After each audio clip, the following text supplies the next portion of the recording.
Ito mga kabali, marami nagre-request sa akin na yung mga susan na yung flip-flop di raw napapatay.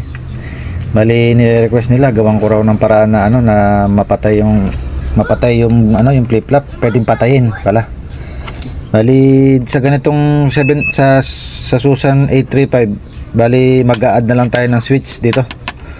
Tapos magpapalit tayo ng yung lakasan dahil 10k ito. Papalitan natin ng 500k ito. Bali ang kailangan lang ito, yung lakasan na to sa 10k, ire-rekta na natin yan. Bali ang pagrekta niyan ganito, gagawa tayo ng resistor na magiging tatlo pa. Ang value nito 2.2R saka 10k, magkakaroon ng center. Meron siyang center tap. Bali ganyan yung tamang paglalagay na ng 10k. Bali nakasagad yan. Siya yung ipapalit natin dito sa kanyang lakasan. Bali ang kasunod natin gagawin dito sa kanyang PC817, bali puputulin natin yung nito, yung linya. Diyan tayo magkakaroon naman ng switch para mapatay natin yung flip-flop.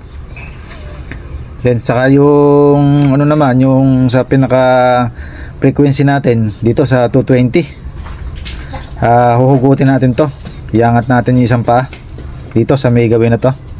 Iangat natin, diyan natin lalagyan ng ng 500k. For example ito para 500k. Bali yung isang paa nito, yung wire doon sa resistor, wala nang kasama, si resistor lang. Saka yung isang paa nito, kung saan nahugot yung resistor, doon natin kakabit. Yan, dito. Yan. Bali pakita ko na lang pag kukutin ko muna to. Saka yung paa nito, puputulin. Tapos kakabit ko na yung kanyang rito, mismong wire ng natin, lakasan. Bali yung lakasan na to, mawawala na to. Papalitan na natin. Ito na mga kapalit niyan, ganito. Lipat dito. Bali yan, sa mga nagre-request, para sa inyo to, shout out sa inyong lahat. Request nyo, gagawin na natin na napapatay yung lakasan. Bali, ay yung flip-flop. Bali yan, ayusin ko lang.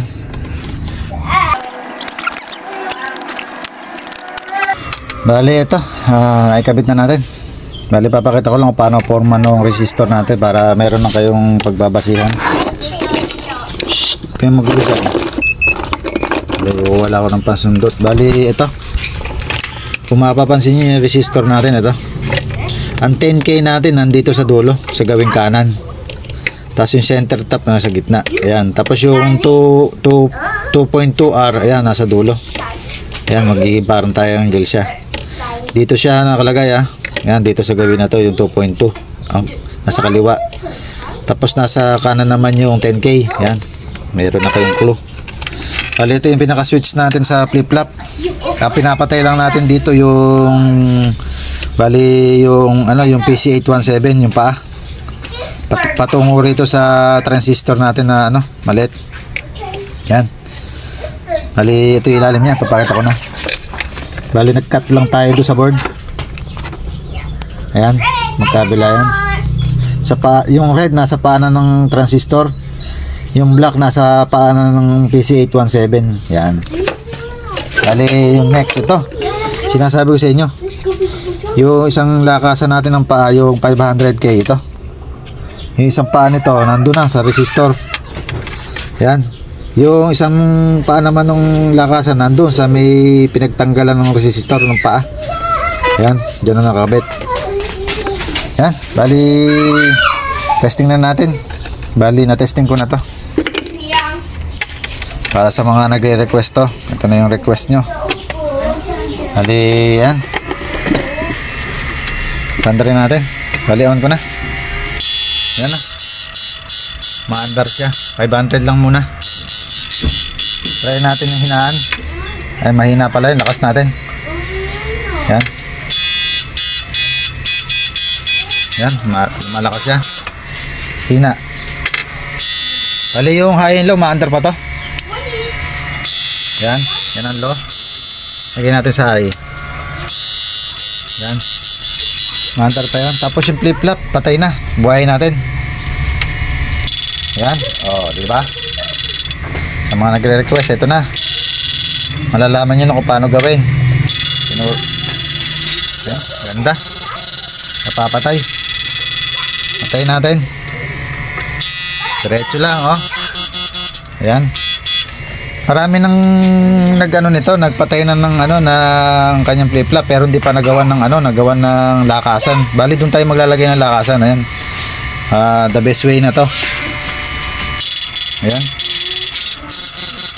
Bali ganito na ang papadala natin sa may-ari nito para may choice siya na patayin yung ano, yung flip-flop.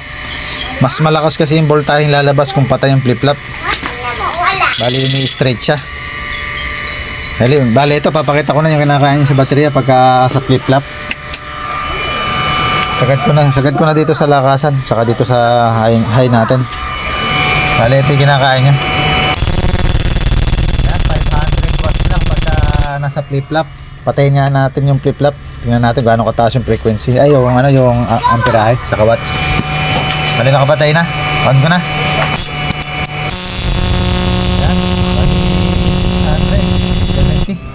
Tumaas siya. Tumaas yung kanyang frequency. Bali yan. Sa pagpatay ng flip-flop, naituro na natin dito sa 835. Saka napaantar na natin yung 835 na to. Bali, try ko lang din ano. Try ko lang din irekta tong ano na rin, 390k na to. Ay, 339k pala. Yan, bali try ko lang ano yun to.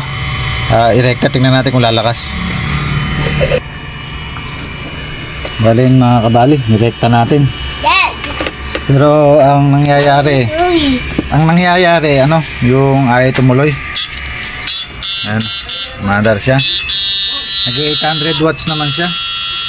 Ayan, bali siguro ang kailangan na lang natin gawin, hindi natin irerekta. Babawasan natin yung 39k na to. Bali gagawin lang natin kahit mga 33k. Ayan, para medyo bumaba lang ng bagya, sumagad lang ng konti rito sa ating lakasan, matagdagan yung pinakalakasan natin dito. Pag sinagad natin, ito yung nangyayari, oh. Ayaw tumuloy. Bawasan natin konti pa. Yan, maanda, pero tumaas yung kanyang ano, yung kanyang kinakain sa baterya.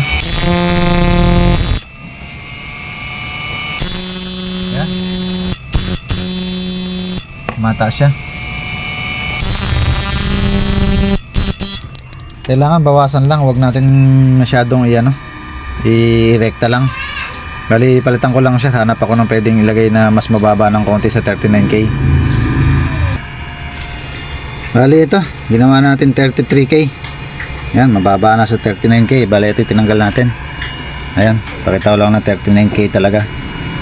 Yan, orange, white, orange. Bali yan nilagay natin, triple orange. Yan. Bali ito yung kinakain na ngayon. Ito yung kinakain na ngayon.